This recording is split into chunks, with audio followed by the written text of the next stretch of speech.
Welcome to the Clean Library Podcast, where content meets conscience. We believe there are millions of you readers out there desperately searching for a better way to find clean content. Each episode, we will introduce you to a new author of clean books, giving you, your family, and your friends clean options. Hello and welcome back to the Clean Library Podcast. My name is Marcus and I'm here with co-host Brock and our special guest today, Lili Stephenson.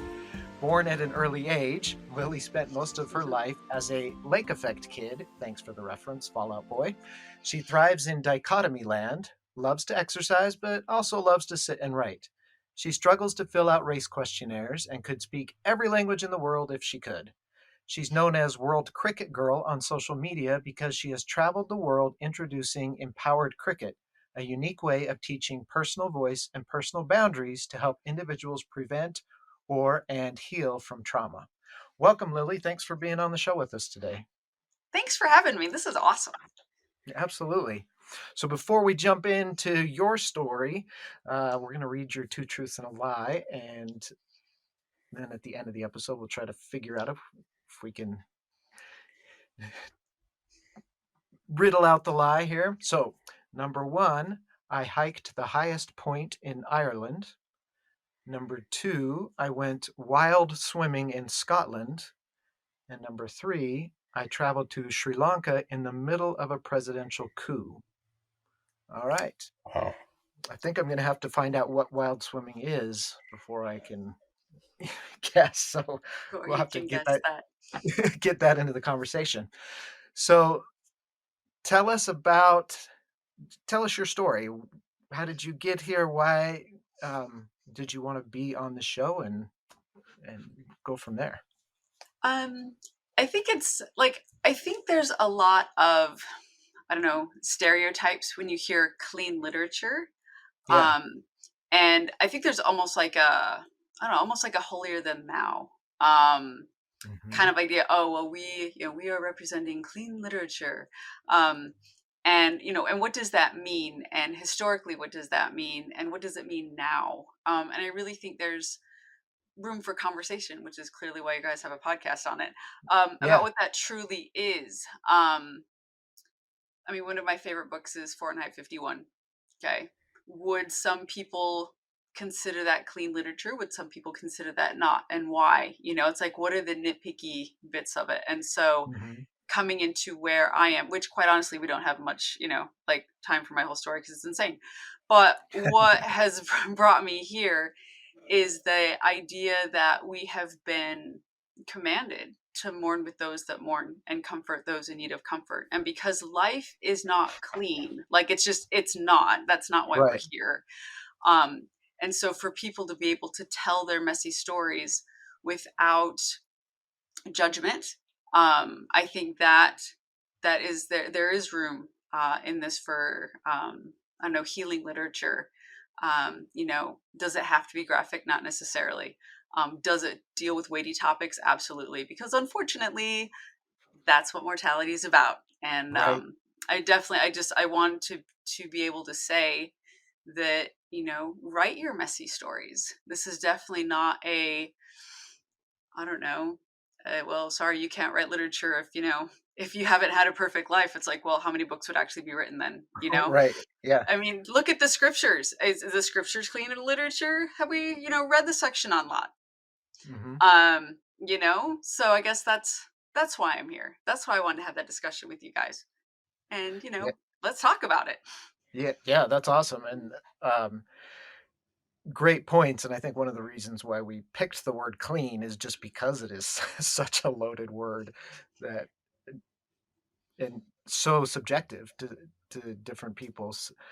So how do you then recommend, or how do you do it personally, like take those hard things about life and those hard topics and messy topics and write about them in a way that is uplifting or helpful? Or is there a method to that madness, or how does that work? Well, for me, I think it's that overarching question that the scriptures asked, whom dost thou seek? And what is the purpose behind it?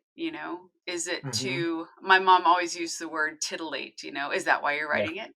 You know, is it, to, even at the end of all, give all the glory to God, even if the middle of it is bad or the beginning of it's bad, or if it's all bad, is there a point that you're like, you know what? There's even good in bad things. Um, what is the focus? Who do you seek? Where does that journey take you? And I think therein you're going to have those honest, I don't know, conversations as you're writing that, yeah, Mm-hmm.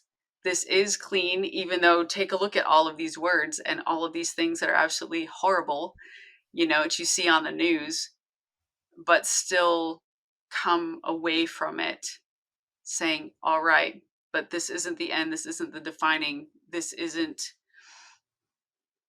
I guess, the just like the sadness grip. It's like, well, all's lost, the end. That's just not how it Right. works. So I think you made a great point there, and I think intent is really important. And it's funny you mentioned the word titillate. As soon as you said that, that was the word that came into my head too. Uh, so how, as readers, how do we find that intent? Like, how do we find books where we know the intent is good, even if the subject matter is difficult?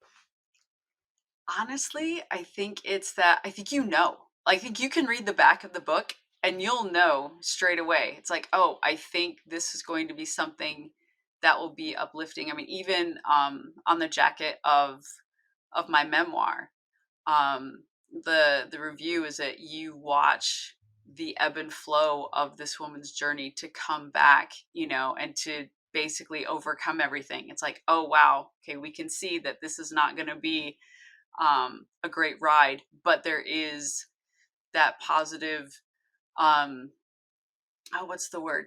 Um, just the, I don't know, the peace at the end.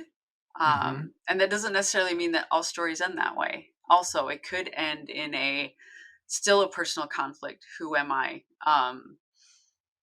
But still with some hope, Yeah. because that hope is what the world needs right now.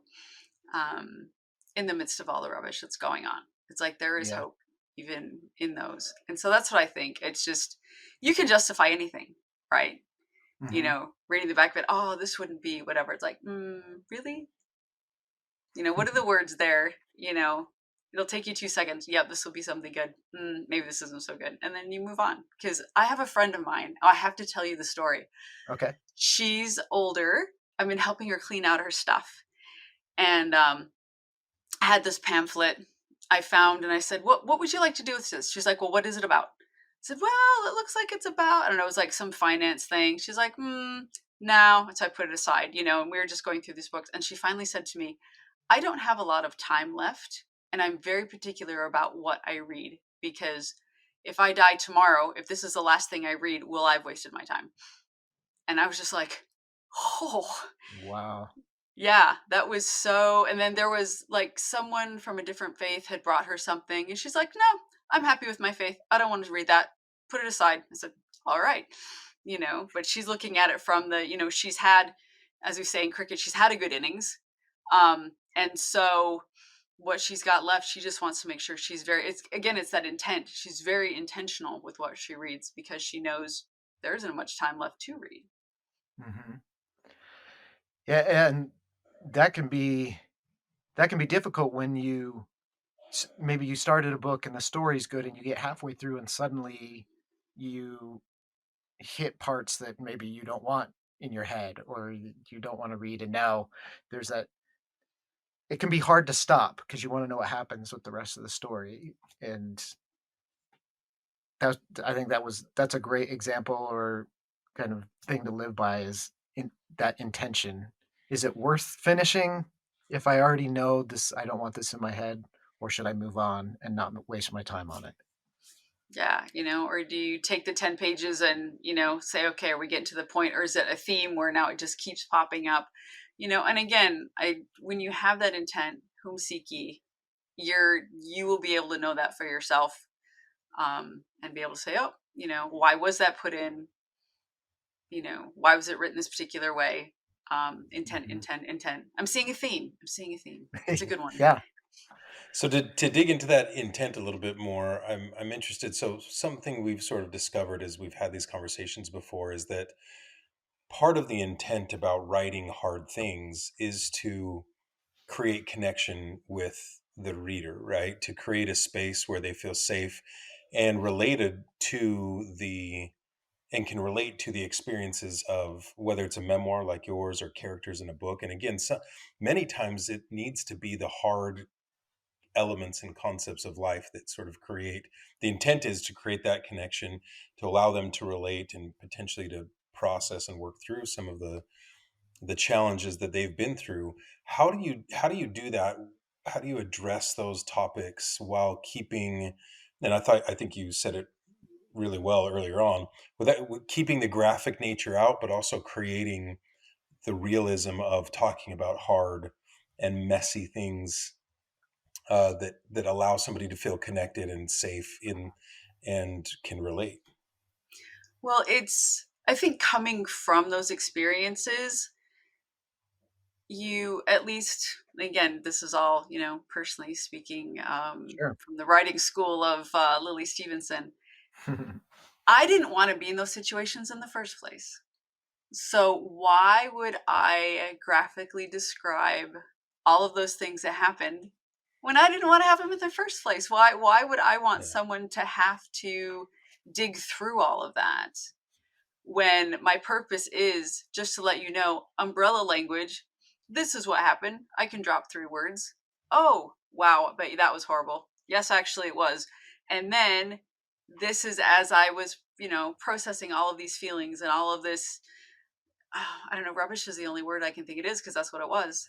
Mhm. And then using other words intentionally to be able to bring yourself out of that. Because as you are sorting through various traumas and fantastic mortality experiences, that's what you need to do. And so why not treat literature the same way if that is your purpose? If your purpose is to say you're creating connections, hey, by the way, this did happen to me, we are going to talk about it, just because there's a lot of things that there are stereotypes and I don't know, almost like silence when we don't talk about those things. It's like, we're going to talk about these things, and Mhm. and this is how it is, and this is how I went through it. This was my journey.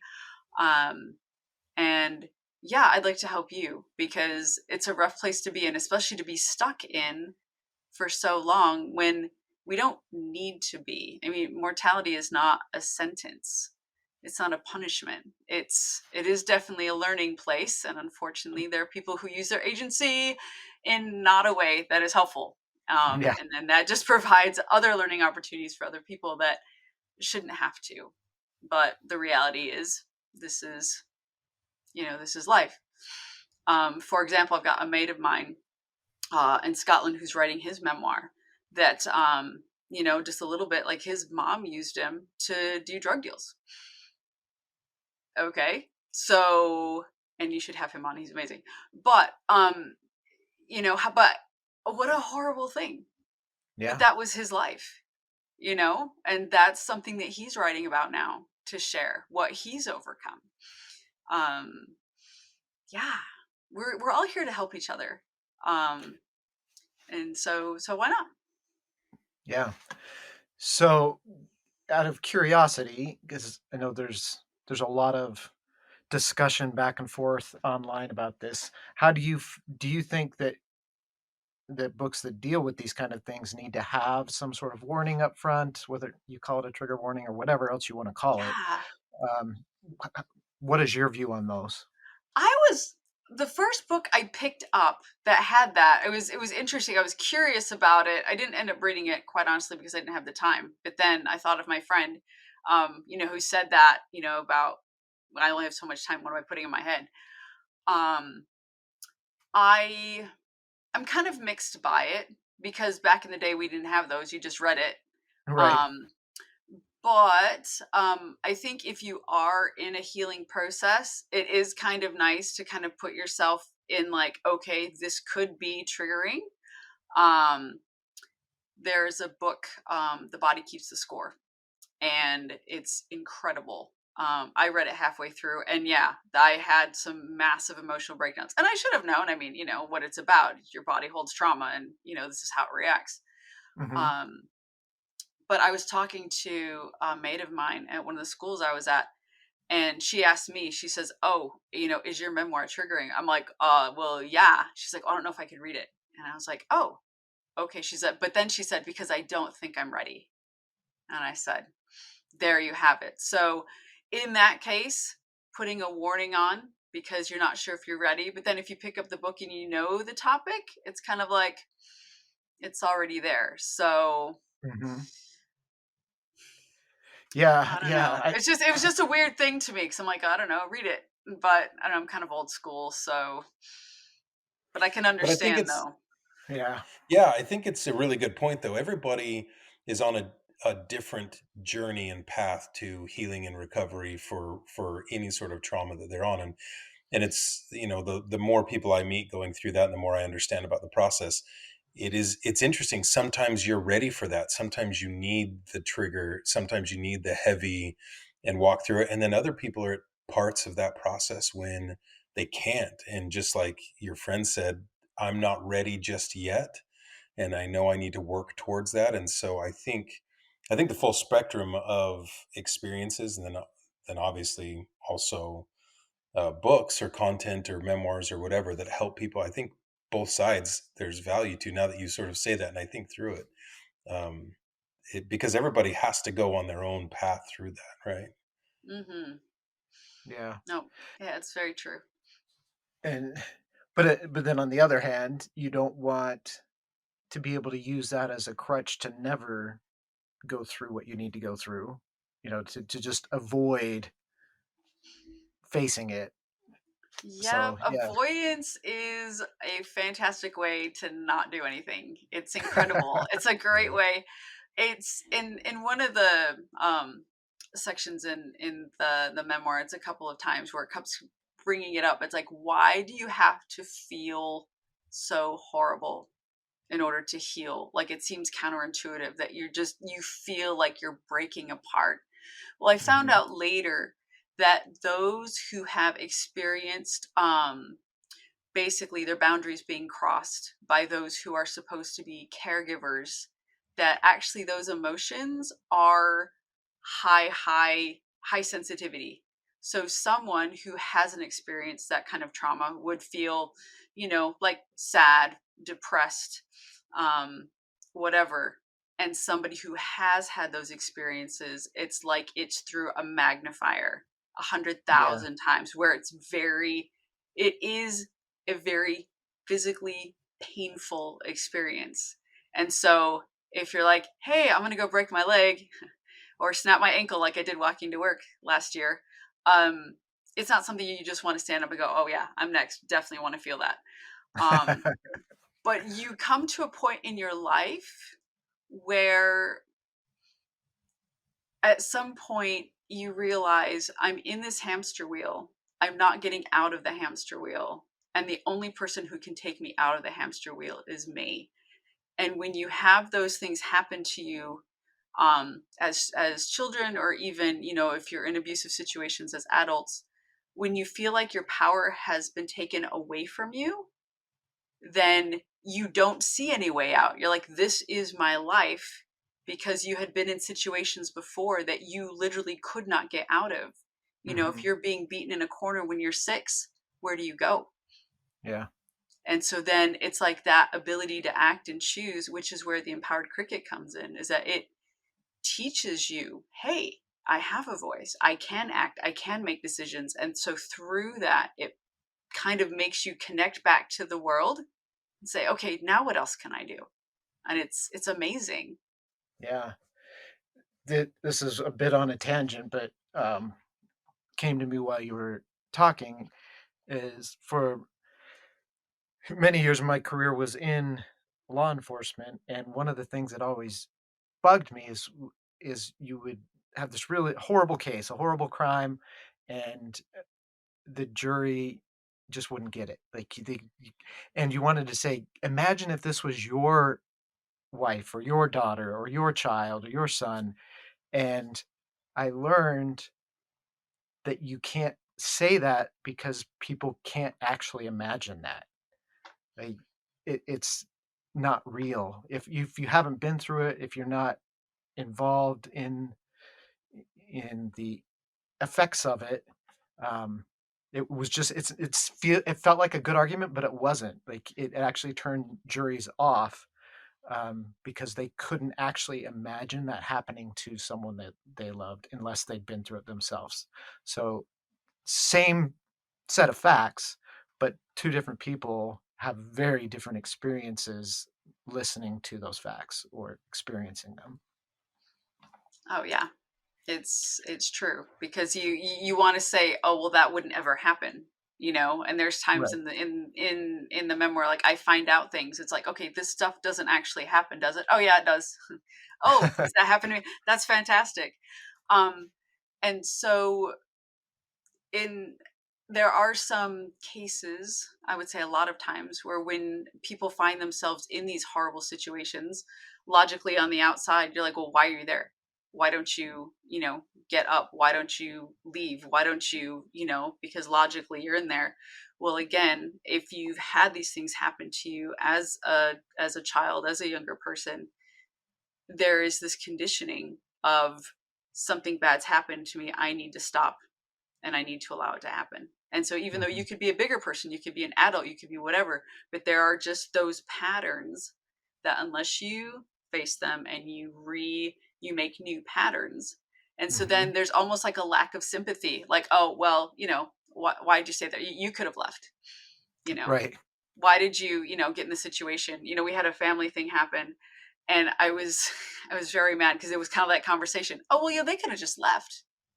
Like, really? Were you there? Do you even have any idea? It's like, oh, well, if they hadn't done this, if they hadn't done that, if they hadn't done that. Well, unfortunately, when you're in those decisions, those logical, like, oh, I shouldn't go, if someone's calling me, to come visit them at a hotel at 2 a.m., logically, that is not the play. However, because of past conditioning, oh, yeah, I have to go. It's Mm-hmm. just, it's the whole logical thing is out. And it's, unless you've lived that, it's very hard to have quote unquote sympathy for, some people who end up in these cases, because it's like, oh well, clearly, they wanted to be there, or whatever. But it's rubbish. It's not true. It's because if you're not in that mindset, Yeah. it's a totally different thing, like you said. And like I worked specifically with the military, and you get these military members who their whole lives they told themselves, if this happened to me, I'd kick the crap out of the guy, I'd beat him up, I'd fight. And then they don't when it happens, because and they don't have any control over that. It's just they freeze because that's what your nervous system does. It's one And of the they options. right. And then they can't process how like my whole life I believed I would fight in that situation, but instead I froze. And that's a really hard thing to swallow, Yeah. to so how did you get to oh, go ahead, Brock. No, I I think maybe we're going to ask the same question as I'm listening to this conversation. I start thinking about those out there who have a similar story really to yours, or and one they feel like they want to tell. How what advice would you give them about how you get to a point to start writing? How did you get to a point where you took Yeah. these things, decided, hey, I actually want to write a memoir, and then I want to be brave enough to publish that memoir. Walk us through sort of that process and what advice you'd give to those who have a story. Well, the advice I would give before I tell my story is to just let go of the shame, because there isn't anything like that. Those were decisions from other people, and that wasn't anything that was for you. And I know that a lot of, when you go in, they're like, it's not your fault, it's not your fault. But there is a Mhm. layer of shame. Like, it took me, I think, probably 4 years before I could even say the word shame. Like I couldn't, it was something that was just a word that was so heavy on my soul that I couldn't say it because of the weight. Mhm. How I wrote this memoir was that I was nudged, basically, from the other side, spirituality, whatever you say, it was the spirit saying, you need to write this. And I was like, no, I'm good. I did it. I lived it. No need to Yeah, revisit. right. And so I was in Australia one summer. And that again, that goes with the cricket.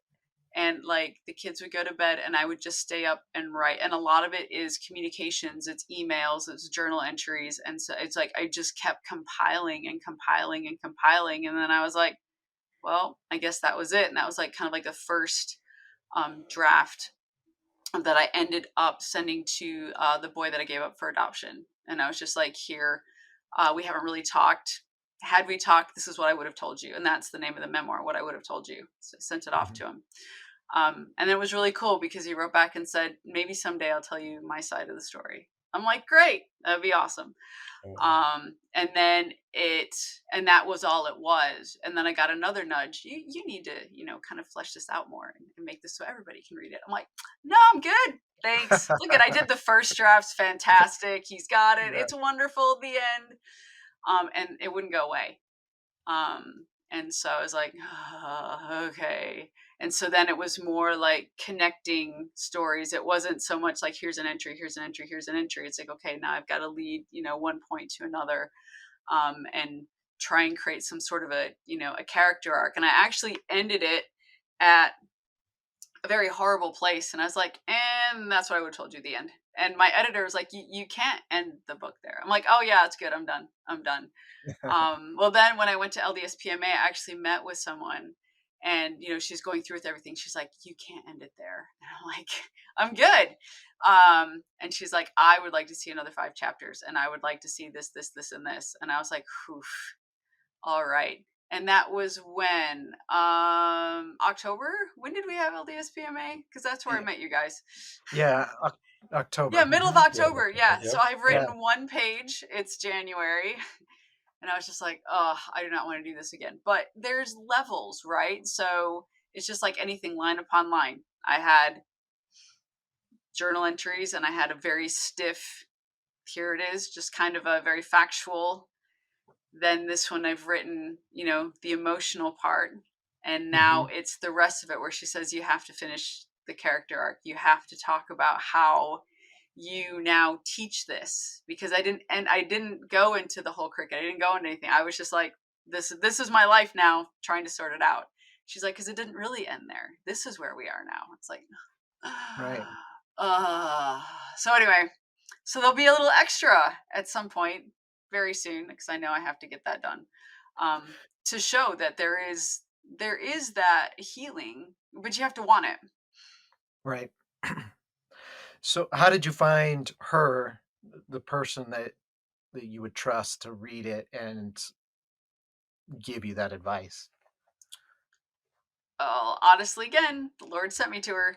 I was set up actually to meet with Deseret Book, and there was a misprint in the LDS PMA schedule saying that Deseret Book did memoirs. And so I went up and I was talking to her. I was very excited. I could tell she wanted to read it. She's like, yeah, we don't do memoirs. And I was like, cool, glad I'm here. Thanks for listening. And so I'm like, why am I here? Like, this is so weird. So one of the volunteers was like, how'd it go? I said, oh, it's really awkward. And she's like, oh my gosh, I'm so sorry. Um, Let me see if I can connect you with somebody who publishes memoirs. And I was like, sure. Because I did my own publishing. I was just trying to see, could I get it Right. to a larger audience? How would I do it? Um, and so I met with someone who, oddly enough, was also adopted. So our 10-minute meeting was 40 minutes long. And we had a very in-depth conversation about all of the things. And I don't know, definitely divinely created. I hadn't planned on doing anything. I mean, I wasn't going to write anything. And the Lord's like, no, you need to keep writing. I'm like, okay, fine. But I think this came to mind. Um, So I'm going to use stray cats as an example. I love cats. My TikTok's all about healing and cats. It's wild. For as long as we have TikTok for another 3 days or whatever it is. Right. Um, but so there is a cat that I love that we've named Muffin, and Muffin lives outside. And I keep trying to open the door. Granted, we have 3 other cats inside, 4. It's a long story, but anyway. And I love that. I'm like, Muffin, it's warm in here. Like we're hitting sub whatever. I don't Right. Ohio, we're getting Chicago weather. I don't even understand. Um, but she doesn't understand. She's never been inside. She doesn't understand that there's a warm place. Like I try and put food out for her when the water freezes. I try and change the water out when the food freezes. I don't know where she is. She was living on our porch for about 3 days. I think another cat came by. And so, I'm like, all you have to do is come in Mm-hmm. and everything is great here. And so I like to use that analogy for those of us who've never felt whole, who never felt love for ourselves, who never felt just that inner peace. It's really hard to say, I'm going to go through all of this hard work to experience something that I don't even know if it exists. Mm-hmm. And so it does. But unfortunately, is there an app for that? There is not an app for this. It's hard work, and you have to want it, and you have to go through the rubbish, and you have to do whatever it is that you need to do. What we do, the TikTok is basically write down 4 things you're grateful for every day, so that you can just get in the habit of looking for those good things. And then as you're ready to, whether you're doing neuro drawings or whether you're doing trauma-informed yoga, that when those things start popping up, that you can start learning how to feel them, but then being able to come back and being grounded on your top 4. It's like, what are your top 4 things you're grateful for? And so like, if you start getting those high, just massive emotions that you don't know what to do with, you want to be able to feel them for a little bit because that's how you heal, but then Right. be able to come back and say, okay, I am so grateful for my cats. I'm so grateful for my cats. I'm so grateful for, whatever. Okay, here I am. My cats are here. My cats are outside. My cats are everywhere. Because that is such an awesome skill, and gratitude is also healing. And so it's just, I don't know, it's a great thing. But yeah, if you're not ready, if you're not there, if you don't want to do it, then you're choosing the hamster wheel. I just Mm-hmm. saw a mate of mine. She's a lovely woman, and that was one of the things that her mom always said. Well, if you don't choose the change, then you're choosing where you are. And it's that mindset. Oh, I'm Yeah. choosing that, when you're used to being told, you know, whatever, this is a horrible situation and this is where you're going to be. You're like, oh, wait, I can change it. I'm in a place now where I can change it. Right. That's a weird thought. Like, Muffin, come on in. I know it's scary, but come on in. We'll treat you well. Ignore Pepper. She's lovely, but, she's fine. I haven't gotten her to come in yet. And so, I want so badly for all of us who've been in this situation to just be willing to just shed those layers of shame and be like, hey, I'm a fantastic individual. And let me tell you why. Mm-hmm. I survived. And even if I had all these horrible coping mechanisms, I still survived. I'm still here. And now I'm ready to learn healthy coping mechanisms. And Right. I'm here to just go forward and do good things and not live in this, I don't know, quote unquote reality that someone has placed on me that's not actually true. Right. And I love, as you're telling the story about your inspiration to write the memoir, just recognizing and acknowledging the hand of God in our lives. That, that it'd be really easy to say, oh yeah, it was this weird coincidence. I met this lady and we got talking. It was great. Oh, But it makes such a difference to your perspective and the outcome if you recognize that no, that wasn't a coincidence. no. That was God's hand in my life. Every day. All the glory Yeah. goes to him. He knows. I was telling someone the other day, he knows what's going on. He just lets me know when I need to know. And sometimes I feel like I'm the last to know, which is fine. But like right now we're in the middle of a situation where my daughter's freaking out about something. I said, look, the Lord knows how it's going to work. All you have to do, you have to get up every morning. You need to do what you need to do.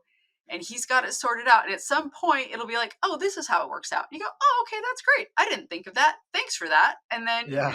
we go on. We spend so much time trying to figure out how he's going to do it. At the end of the day, he knows how he's going to do it. We don't need to know. We need to trust. And sometimes he's up there yelling at us, listen to me, I'm telling you. And we're just not paying attention. It's And true. Bless. and then other times he sends those people into our path, like you said, that that are the right people at the right time, and we almost can't avoid them. I mean, we try sometimes, but right, they're there, and a connection is made, which is another prompting, right, to be like, this is the direction you need to go. Oh yeah. Oh yeah. Sometimes he's got, big flags. What we do is during scripture time, like we have a question and we pray and open the scriptures and the answer is there 100% of the time. Yep. And it's like, but do we ask? Do we use the scriptures in that way? Or do we, just open them up and say, okay, I'm reading chapter 2 today. Hey, that was really cool. As opposed to actually, kind of using it in that way of like, oh, I really need to know what the answer is. And he'll tell you. But then are you going to do it? Or are you just wondering? Well, right. And I mean, that goes back to being intentional, right? You're reading them with the intent of learning and receiving answers. Yep. It's awesome. Agency's cool. And sometimes the intent isn't there because we know we don't really want to know the answer. Yeah. Well, I had somebody in my life who's brilliant and I love him. And I'm like, well, have you ever prayed about it? No. I was like, well, why not? Because then he's going to tell me and he's going to give me an answer I don't want. And then I'm accountable and I don't want to be accountable. So I'm just not going to ask. I'm like, is that really how that works? I don't think so. But I mean, I like the logic. I At least he owns it, right? Yeah. Oh yeah. Yeah. Yeah. But that's exactly why he didn't ask. And I'm like, mate, all right, well, hey, whatever, but when he's ready, he'll get there, we're all in those different spots on the path. Yeah. So how did cricket feature into all of this? So one day, as our lives were completely falling apart, I went with the younger kids back to Australia, and my daughter was playing a team, and before they started the game, they all yelled out, protect the boundary. Cricket has a boundary. Yeah. And you literally in the field, you have to protect the boundary, because if not, if the ball rolls to the boundary, it's a 4. If it goes over, it's a 6. Like, it's very detrimental to the fielding side if a batsman can get the ball to the boundary. And I was just basically, again, all glory goes to Heavenly Father, was like, here is how you teach cricket to help teach personal voice and personal boundaries. And it was like everything. It was literally, as I was watching the plays, as I was doing, I had a notebook out and I was just madly scribbling. I can teach this. I can teach this. I'm an educator by trade. I can teach this. I can teach this. Da, da, da, da. And it all just came to me. And I was like, oh, well, that's amazing. How are we going to do this? As we know, when you're doing anything good, it's an uphill battle. So the issue is with cricket, to people who live, love, eat, breathe cricket, cricket is cricket. It's a sport. Right. And so as I was traveling the world, approaching new clubs with this idea of how to teach cricket, they were kind of looking at me like I was insane. First of all, I'm a cultural American woman, and I can talk circles around many people who may or may not know about cricket. I love cricket. I talk about it all day long. And so here I am saying, this is how you should be teaching cricket. Didn't go over too well. Had a couple of interviews with some national organizations, and you could tell, one, it was just so bad. I was talking to him, he just looked at me like he had no clue what I was talking about. And I was like, wow. It's like we were talking two totally different languages. The other one I had, they're like, well, we want to look at the program and we're going to pick from it what we want. And I was like, nah, that's not how it works. So I came back to the drawing board. Coming here in the United States, cultural Americans are not big into cricket because it's not a venue where they've really been invited. And again, we could talk 5 days about this topic. Yeah. And so me going to schools and trying to explain this, again, they're looking at me like, it's cricket. No one even understands cricket. I'm like, okay. I'm like, Heavenly Father, I don't get this. Like, I totally get this. But the last 2 leaves that I have been working, because I'm a professional maternity sub, long-term sub. So, if you need somebody to cover, that's what I do. And as I've gone in, and there was a girl who wouldn't speak. I work with the English learner population, and she Okay. just didn't want to speak. And, which I respected, but I went out, I'm like, all right, we're going to play cricket. And, they all think I'm crazy. I bring all and I'm like this massive cricket kit, I just bring it out, set everything up. And when she hit that ball and she had to yell, yes, and run, her face lit up. She just changed in that moment. And then I was so excited. I saw it. So after school, I went to her teacher and I wanted to tell her, oh my gosh, this is so great. She was trying to find me. She's like, she came and asked me a question today. This is the first time this entire school year. And she said, oh, she must have had a good day. I said, she did have a good day, because at 8 a.m., she hit a cricket ball and she watched that fly and she yelled and she ran and she was in control of all of those things. And that was the difference. And then something happened, and then I'm not at the school anymore. But I started another school today, and I said, this is what I want to do. And they're like, yeah, okay, sure. So it is a program. So in the state of Illinois, if you are an educator, you can receive continuing education credits for taking the course.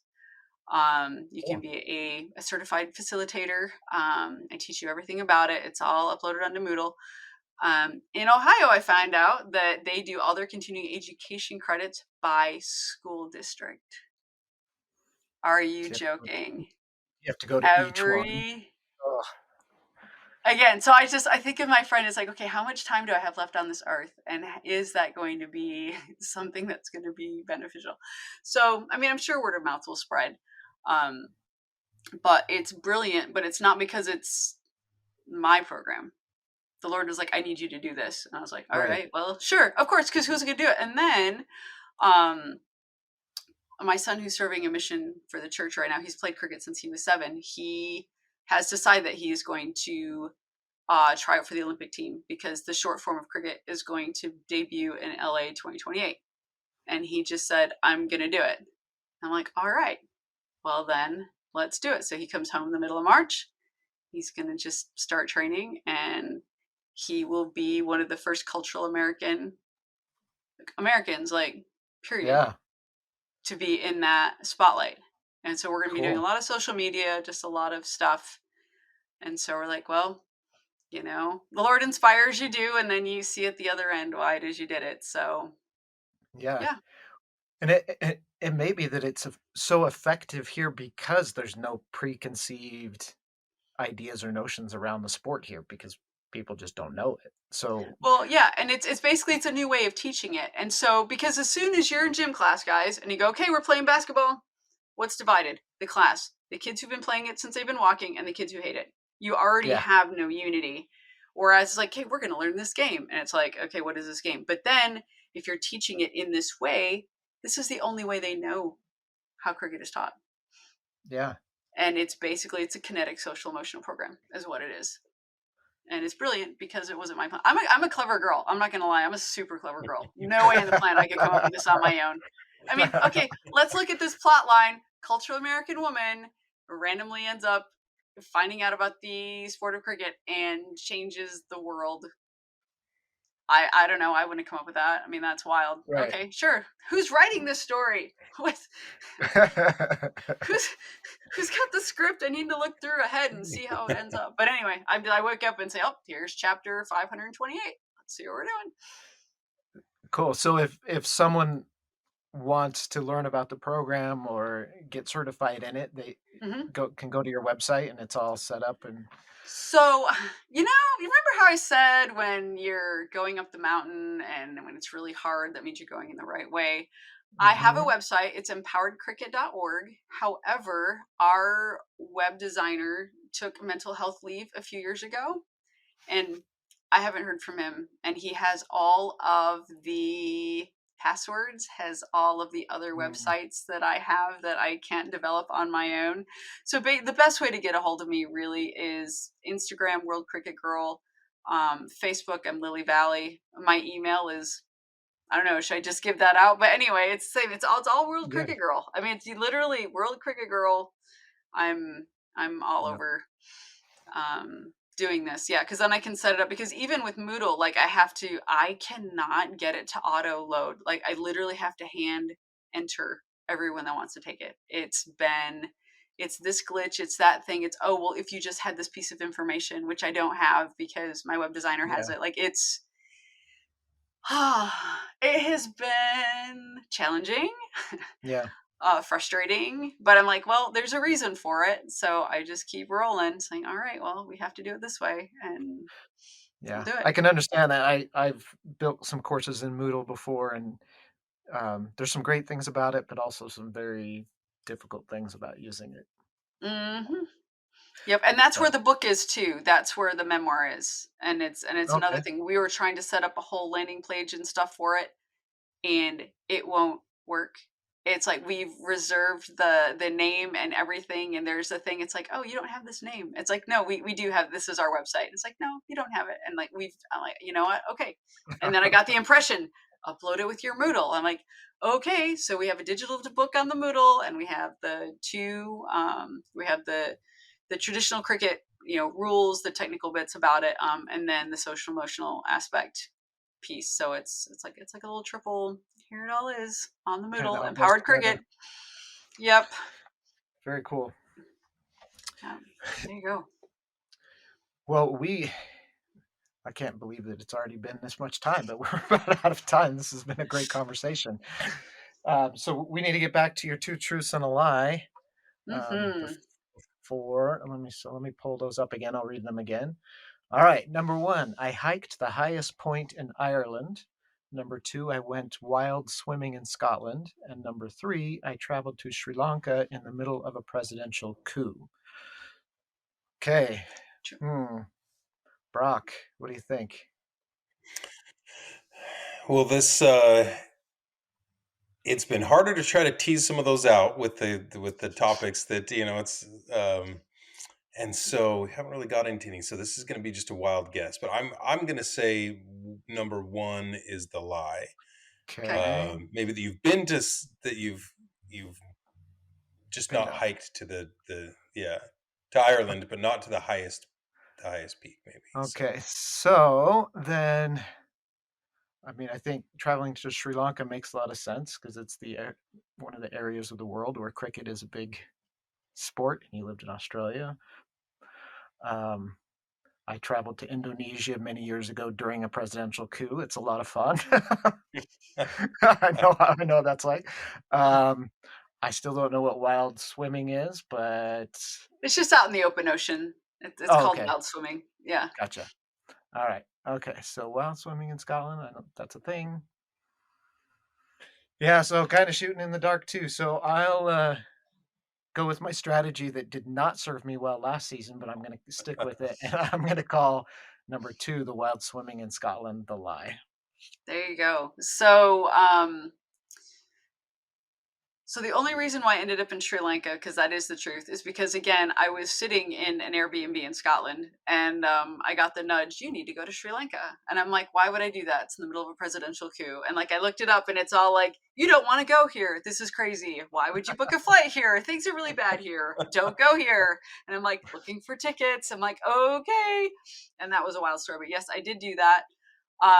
I did not go wild swimming in Scotland. I went in Ireland. And the only reason why I did not go in Scotland is because my mate who I was supposed to go with, like, we just ran out of time.